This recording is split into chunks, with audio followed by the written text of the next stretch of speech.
En el nombre del Padre, y del Hijo, y del Espíritu Santo. Amén.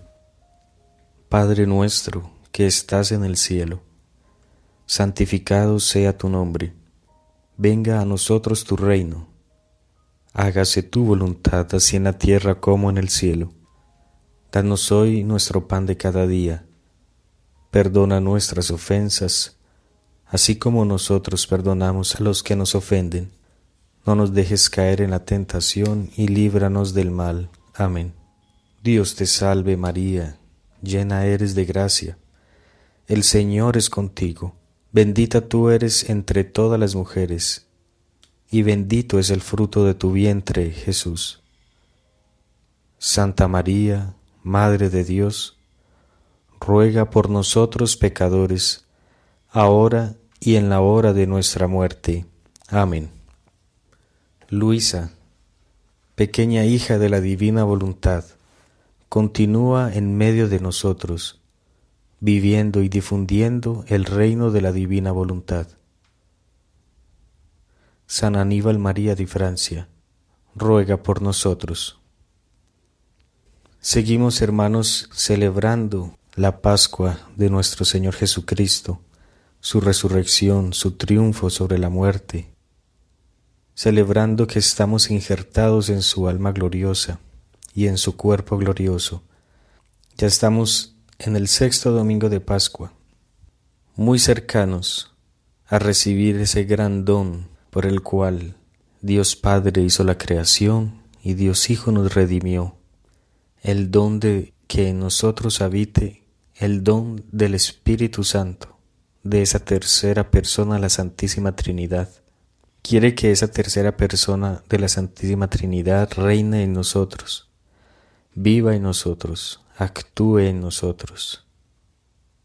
Y todo este tiempo, según como nos cuentan las Sagradas Escrituras, los apóstoles se reunían en el cenáculo a meditar, a recordar todos esos actos y todas esas palabras que habían vivido con Jesús durante 3 o 4 años, todas sus obras, esas obras maravillosas, extraordinarias que Jesús había hecho por amor a nosotros, en esos excesos de amor. Y estaba nuestra gran Madre María Santísima al lado de esos 11 y 12 apóstoles, enseñándoles, explicándoles, meditando con ellos, recordando con ellos todo lo que ella había vivido desde el momento de su concepción, desde el momento de la concepción de Jesús en su seno.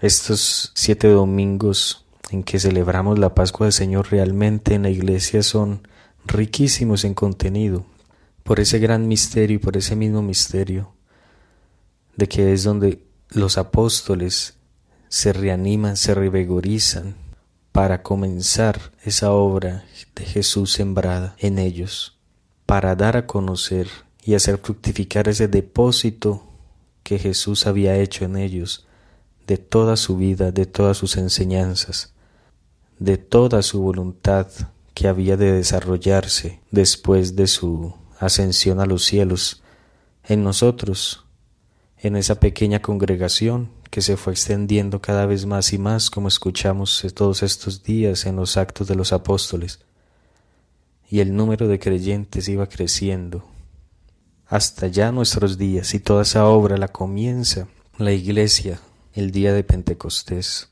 cuando estos apóstoles que estaban reunidos en oración junto con María Santísima y de pronto algunas otras más mujeres y personas, reciben ese Espíritu Santo, la tercera persona de la Santísima Trinidad, nada más y nada menos que aquel que transmite, que se genera entre ese amor del Padre y el amor del Hijo.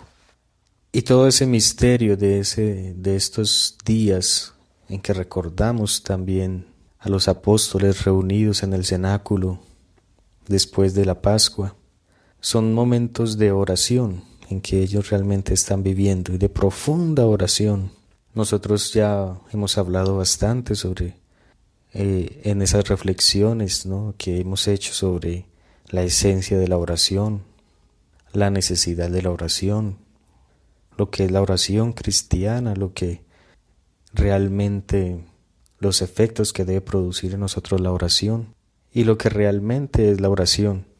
Tuvimos la oportunidad de hablar sobre la oración vocal como origen y inicio de la oración, de esa relación íntima y estrecha con aquel que me ha amado, con aquel que me ama y me amará por siempre, con ese Dios que se me reveló y que esa revelación tiene tan grande contenido que nuestra labor es desarrollarla, fructificarla, según su voluntad. Y como hemos llegado a conocer un poco, según la doctrina de Luisa Picarreta, ya tenemos esa gran ayuda, ese gran auxilio, ese gran don de vivir toda su palabra desde su voluntad, con su misma voluntad, de vivir esa unión estrechísima con su mismo amor, con su misma potencia. Hablamos que el primer paso de esa unión íntima es la oración vocal. Y hoy, dando eco a lo que la Iglesia nos pide que recordemos en estos tiempos en que los apóstoles se reunían en el cenáculo para orar y para meditar, podemos hablar de un punto demasiado crucial. Vamos a ver por qué estamos diciendo que es demasiado crucial y demasiado importante en nuestra vida de fe y en nuestra vida de oración. Como nos habla el Catecismo de la Iglesia, la siguiente escala o el siguiente nivel o grado de la oración es la meditación. El primero, la oración vocal, y el segundo, la meditación. Según el Catecismo en el numeral 2705, ¿qué nos dice la Iglesia de qué es la meditación? Es sobre todo una búsqueda. El espíritu trata de comprender el porqué y el cómo de la vida cristiana para adherirse y responder a lo que el Señor pide. Empezamos a orar, a unirnos a Él por su amor, por esa invitación que Él me hace, por esa revelación que Él se hace de sí. Yo empiezo a ver su amor hacia mí y quiero corresponderle. Y quiero pedir todo lo que yo veo que me falta para agradarle, para corresponderle realmente a su amor. Y entonces ese deseo de realmente corresponderle como Él merece me invita entonces a la meditación, porque la meditación trata de comprender el porqué y el cómo me debo adherir y responder a lo que el Señor me pide. Hace falta una atención difícil de encauzar. Habitualmente la meditación se hace con la ayuda de un libro, que a los cristianos no nos faltan: las Sagradas Escrituras, especialmente el Evangelio, las imágenes sagradas, los textos litúrgicos del día o del tiempo, escritos de los padres espirituales, obras de espiritualidad, el gran libro de la creación, elemento importantísimo para la meditación, o el gran libro de la historia también, la página del hoy de Dios. Meditar lo que se lee conduce a apropiárselo, confrontándolo consigo mismo. Aquí se abre otro libro, el de la vida. Se pasa de los pensamientos a la realidad, y según sean la humildad y la fe, se descubren los movimientos que agitan el corazón, y se les puede discernir. Se trata de hacer la verdad para llegar a la luz. Señor, ¿qué quieres que haga? Los métodos de la meditación son tan diversos como los maestros espirituales. Un cristiano debe querer meditar regularmente. Si no, se parece a las 3 primeras clases de terreno de la parábola del sembrador. ¿Conocen la parábola del sembrador? ¿La recuerdan? Bueno, pues los invito a que la sigan recordando. Esta parábola está en Marcos capítulo 4, versículos 4 y 7 y del 15 al 19. Si no entendemos esta palabra, queridos hermanos, no vamos a progresar en nuestra fe. Son palabras mismas de Jesús cuando nos hablan esa parábola. Él les hablaba a sus discípulos de parábolas, en parábolas. ellos le preguntan el significado. Y él, cuando ellos le preguntan el significado, que les explicara la parábola del sembrador, él les hace un pequeño reproche, ni tan pequeño, y les dice: si no entienden esto, no van a entender nada. Así que, si no entendemos la parábola del sembrador, no podemos decir que podemos progresar en nuestra vida espiritual. ¿Qué nos lleva al entendimiento? La meditación. La parábola del sembrador tiene unas claves de suprema importancia para nuestra vida religiosa, nuestra vida de unión con Dios, para nuestra vida cristiana. Estudiémosla, es decir, no nos contentemos con ir a los audios en donde hablan sobre la parábola del sembrador. Nosotros estudiémosla. Jesús quiere que nosotros mismos tengamos un contacto con su palabra y Él nos va a revelar las cosas. Que el trabajo sea nuestro, que el fruto que nosotros cosechemos sea de nuestro sudor. Después de que ustedes estudien, lean por sí mismos, después vayan y busquen más explicaciones.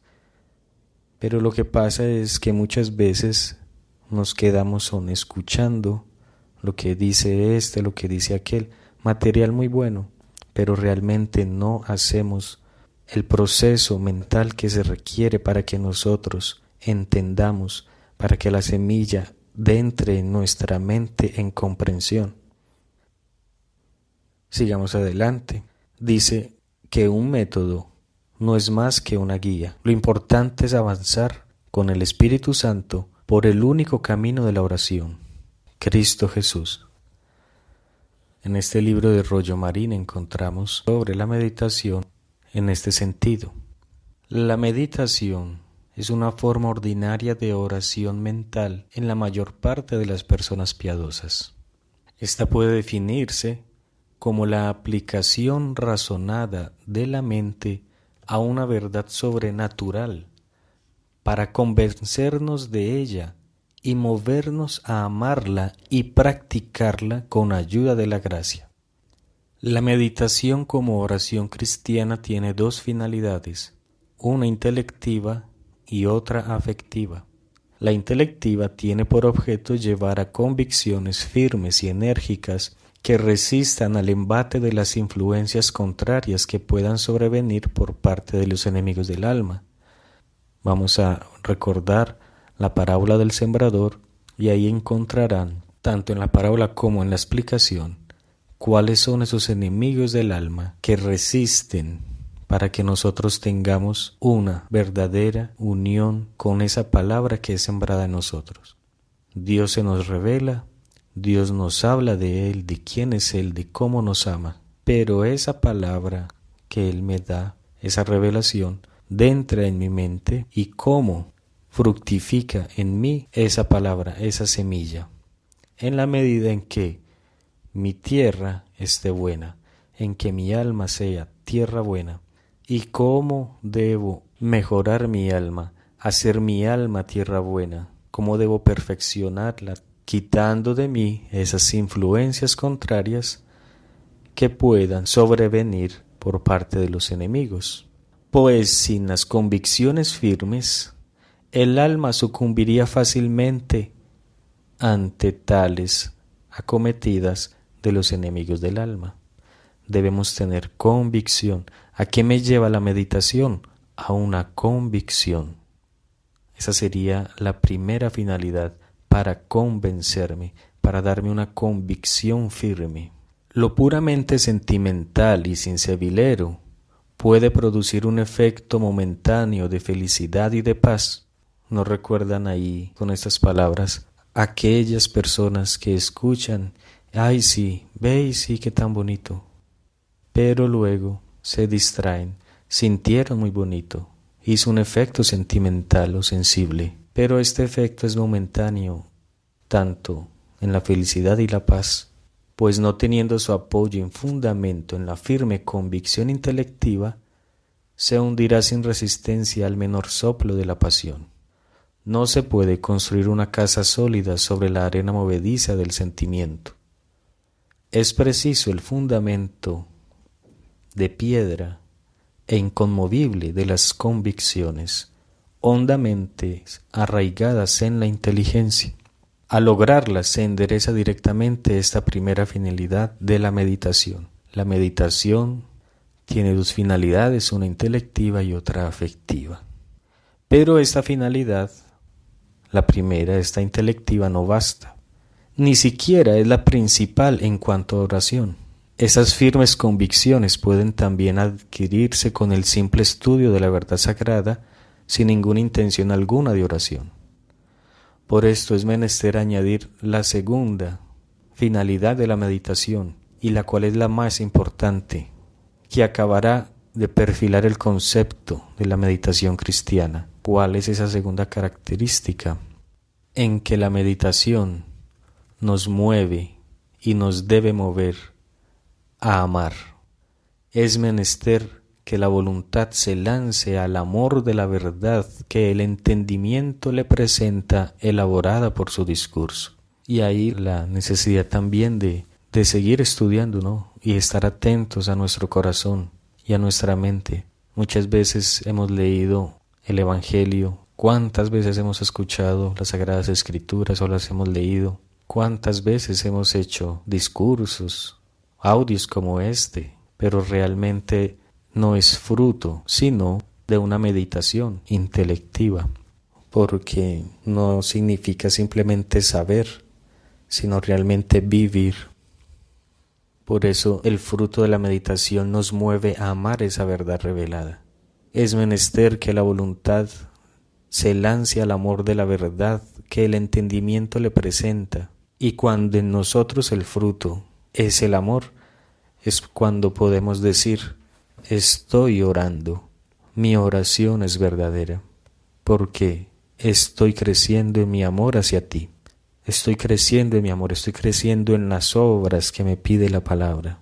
Todo lo que leamos, inmediatamente tengamos la intención de practicarlo, y de practicarlo por amor a ese ser que me está dirigiendo esa invitación o que me está revelando. ¿Cómo sé si entonces es real? Y voy a decir que es real mi oración. No simplemente porque estoy amando, ¿no? Sino porque el fruto de mi relación verdadera con Dios es el amor. Dios se nos comunica, inmediatamente se nos da. Entonces, si yo estoy bien conectado a Él, inmediatamente estoy amándolo. E inmediatamente voy a sentir en mí el deseo y las fuerzas de realizar lo que Él me pide. Porque Dios es efectivo. Su palabra es creante, y esa palabra es creante o inmediatamente da fruto en nosotros, es amándolo y realizando lo que esa palabra me está invitando. Ahí podríamos decir que realmente mi oración es verdadera cuando estoy realmente conectado a ese Dios. No va a ser verdadero por mí, sino por la efectividad y la eficacia que es Dios en sí mismo, que es su palabra. Su palabra se nos comunica y su palabra tiene toda la potencia y la capacidad de crear en mí. Si yo llego a la oración y no creo, no recreo lo que esa palabra me invita, no doy ese fruto, no es por la falla de la palabra ni de la potencia del fruto, sino que la falla es en nosotros. La falla es en la conexión que yo hago con Él, porque Él es efectivo.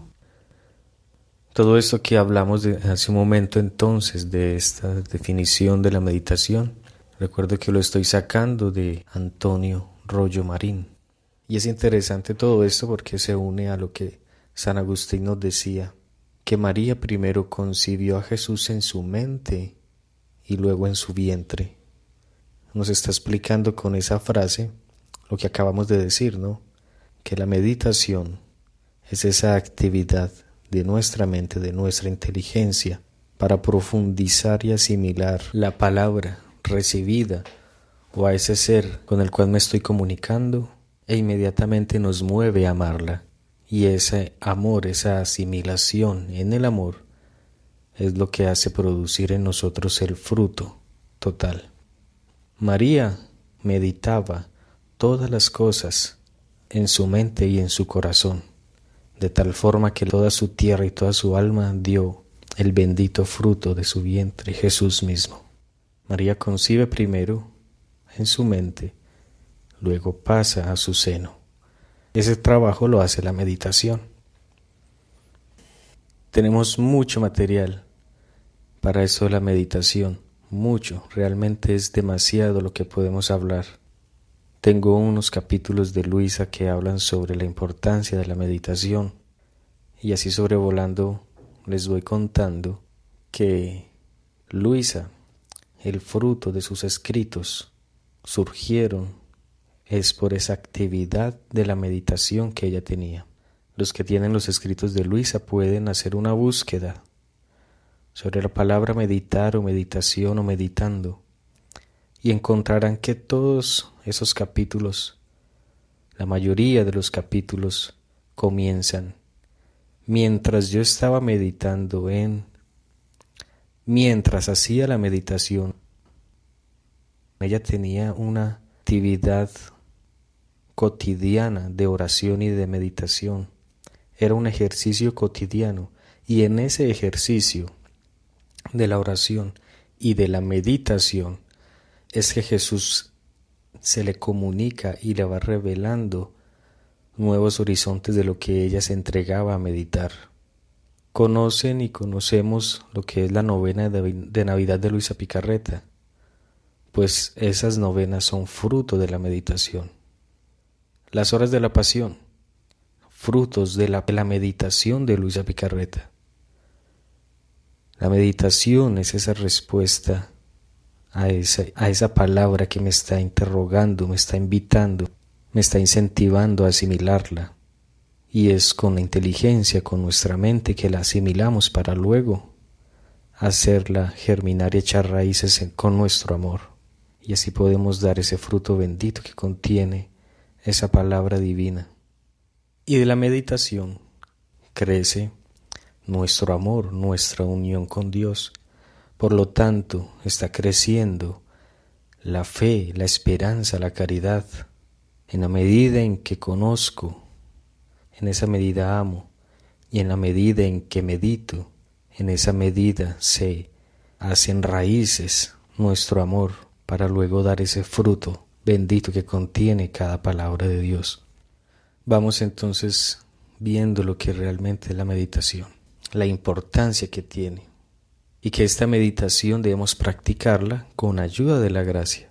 Lógicamente ya habíamos dicho que por nosotros mismos no podemos hacer nada, pero es gracias a esa vida, pasión y muerte de Jesucristo que nos abre las puertas de la gracia y de poder tomar las fuerzas necesarias para realizar lo que Él nos pide.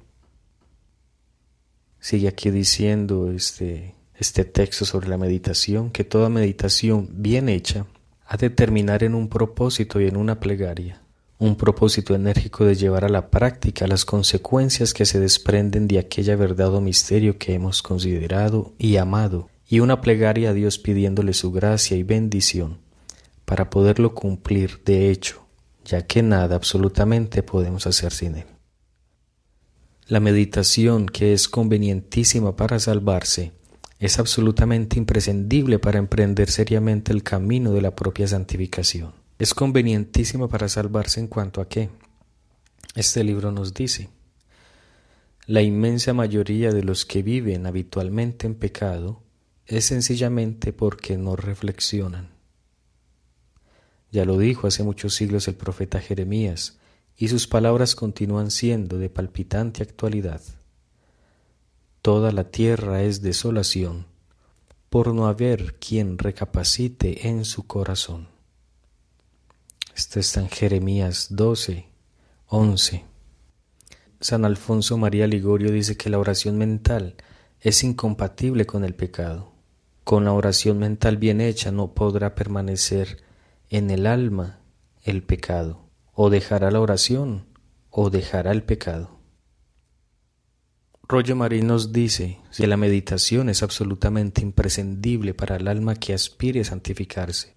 En la meditación aparte de que estamos conociendo esa palabra, ese ser con el que yo estoy en relación, me estoy relacionando, me estoy interiorizando y me estoy uniendo, aparte de que crezco en conocimiento hacia Él, crece el conocimiento de mí mismo y de cosas necesarias como el recogimiento, la humildad, pero estas cosas, absolutamente necesarias para nuestra perfección, no se conciben en nosotros ni son posibles en nosotros sin una vida seria de meditación, bien preparada y asimilada. O sea, de un ejercicio continuo, incesante de orar y de meditar. La experiencia confirma con toda certeza y evidencia que nada absolutamente puede suplir a la vida de oración, ni siquiera la recepción diaria de los santos sacramentos. Imaginémonos lo que está diciendo aquí. La experiencia confirma con toda certeza y evidencia que nada absolutamente puede suplir a la vida de oración, ni siquiera la recepción diaria de los santos sacramentos.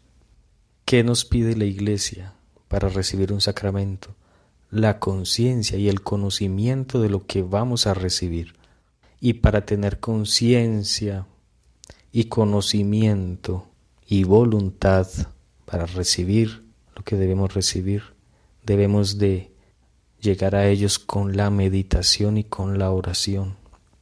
No nos basta recibir los sacramentos por recibirlos, no nos basta ir a misa por ir a misa, no nos basta cumplir los mandamientos por cumplirlos.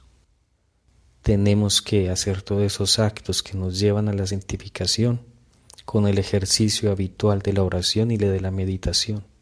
Son legión las almas que comulgan y los sacerdotes que celebran la Santa Misa diariamente y que llevan sin embargo una vida espiritual mediocre y enfermiza. La explicación no es otra que la falta de oración mental, ya sea porque la omiten totalmente o porque la hacen de manera tan imperfecta y rutinaria que casi equivale a su omisión. Palabras de un gran sacerdote, un gran teólogo, apoyado con la evidencia de los grandes teólogos como Santo Tomás de Aquino y de muchos santos. Hay muchas almas que comulgan y muchos sacerdotes que celebran la Santa Misa diariamente, pero llevamos una vida espiritual mediocre y enfermiza. En los escritos de Luisa Picarreta encontramos un capítulo que habla realmente sobre este punto, y él lo dirige es porque las almas no buscamos la voluntad de Dios en los sacramentos, no buscamos la voluntad de Dios en las cosas santas. Al no buscarlas por medio de la meditación, al no buscar su voluntad, o sea, lo que nos pide esos sacramentos a nosotros, lo que deberíamos producir, lo que debía producir los sacramentos en nosotros, al no conocer eso, al no conocer esa voluntad por la cual Dios los dispuso, no podemos dar verdadero fruto. Y por eso muchas almas que reciben la comunión diariamente no tenemos un desarrollo espiritual, sino que nos mantenemos en la mediocridad enfermiza. ¿Por qué? Ya en todo ese contexto que hemos hablado de lo que significa la oración, porque no oramos como debemos orar, no amamos como debemos amar a ese Dios que nos ama infinitamente. No estamos buscando ni siquiera en oración, y ni siquiera en los sacramentos, y ni siquiera en la iglesia, la voluntad de Dios. Y es todo lo que hemos estado tratando de decir. Dios se me revela y esa revelación me está invitando a un objetivo, a una finalidad. Pero si yo no entiendo esa revelación, no la comprendo, ¿para qué se me revela? ¿Qué me invita? O sea, ¿cuál es su voluntad? Si yo no quiero buscar eso, no quiero buscar lo que Él me pide, no quiero amarlo a Él, entonces, sin buscar su voluntad, todo queda en el vacío. Y estamos en este mismo contexto diciendo que la oración y la meditación es ese ejercicio continuo que me va a hacer crecer en el amor perfecto de Dios hacia Dios, en conocerlo a Él, en conocerme a mí mismo, para hacer su voluntad. porque el amor se contenta es en amar, no en buscar ser amado. Sin oración, sin mucha oración, es imposible llegar a la perfección cristiana. Y la meditación es la que nos hace a tener un convencimiento, una fe, una convicción profunda, y me hace amar y desear mayormente aquel que estoy amando con mi oración. En los evangelios hay un pasaje que me gustan demasiado por el contenido, y es perfectamente lo que estamos tratando de decir, el pasaje del centurión. ¿Qué pasa con el centurión en el evangelio? El centurión se le acerca a Jesús para pedirle algo. Jesús accede a realizar su petición.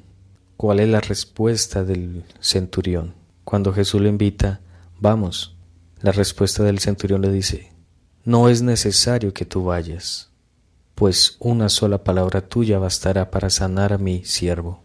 Jesús, ¿qué exclama?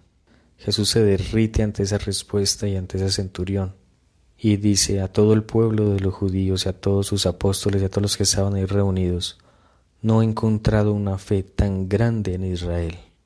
Debió ser demasiado humillante para los judíos, pues este centurión era un romano, y los judíos tenían todo el depósito de la fe en Dios. Pero ¿qué es lo que hace que este centurión se robe toda la atención y admiración de todo un Dios, de Jesucristo mismo, la verdad plena? En que este centurión meditaba. Por ejemplo, después de la respuesta le dice, pues si yo, que tengo muchos bajo mi mando, le digo a uno, ve, y al otro, haz esto, ellos lo hacen. Del mismo modo, si tú dices que se cumpla, se realizará. Él hacía todo un ejercicio de meditación, y ese ejercicio de meditación es lo que hizo acrecentar su fe y actuar según la convicción con la que esa meditación lo llevó. Jesús dijo, si yo, que tengo subalternos, puedo decirle a uno vete al otro, ahora tú, le pone en imagen el concepto que él había meditado de ese Jesús. Basta una sola palabra tuya y mi criado será sanado. Ese ejercicio que él realizó es una meditación. Si yo esto y lo otro y puedo decirle ahora tú. No sabemos de qué forma él concebía a Jesús, pero realmente podemos decir que lo estaba concibiendo como el Hijo de Dios. Y por eso, ahora tú, solamente una palabra tuya, no es necesario de que vayas hasta allá, porque tú eres omnipotente, porque tú, y empieza a describir, sin palabras, ¿no? Todo lo que él llegó a conocer a Jesús simplemente con la meditación. Y Jesús dice, no elogia la meditación directamente, le habla de la fe. Por lo tanto, ese ejercicio de meditar es la que va a confirmar nuestra fe, a confirmar esas verdades, tener una convicción de esas verdades que estoy recibiendo.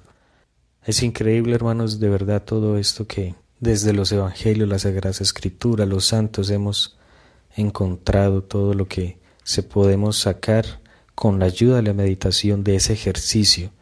Y ejercicio significa tener un orden, una disciplina, para que realmente el ejercicio produzca su efecto en nosotros. Y más nosotros que estamos llevados por nuestros vicios y nuestras pasiones.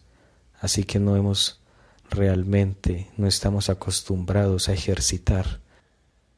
Como decíamos de ahora, que hablaba Jeremías, estamos llenos de pecados porque no reflexionamos, porque no meditamos, porque nuestra mente está embotada, porque nuestro corazón está puesto en otros intereses y no los intereses del cielo. Pidamos a nuestra Madre Santísima que nos ayude a meditar, que nos ayude a recordar, que nos siga enseñando a orar para poner en práctica, para conocer más profundamente. Ella que todas las cosas las meditaba en su corazón, digámosle que nos enseñe. Nos bastaría simplemente eso, ¿no? que María Santísima, la que produjo realmente en su vientre todo el fruto de la palabra de Dios, ¿cómo lo realizó? Porque todas las cosas las meditaba en su corazón. Nos bastaría decir solamente eso para comprender la importancia de nuestra meditación en la oración, de lo que es la meditación como oración, no como simplemente meditación, porque no es simplemente un ejercicio intelectual ni académico, es la meditación dentro de la oración. No es que vamos a meditar y luego orar, no, la meditación como oración, o sea, la que me va a invitar a comprender para amar y obrar. Tenemos mucho material, hay unas partes de esta meditación que tenemos que tener en cuenta, unos escritos de Luisa Picarreta muy interesantes que los vamos a tomar en el próximo audio, expresamente hablando sobre la meditación y la importancia de esta meditación.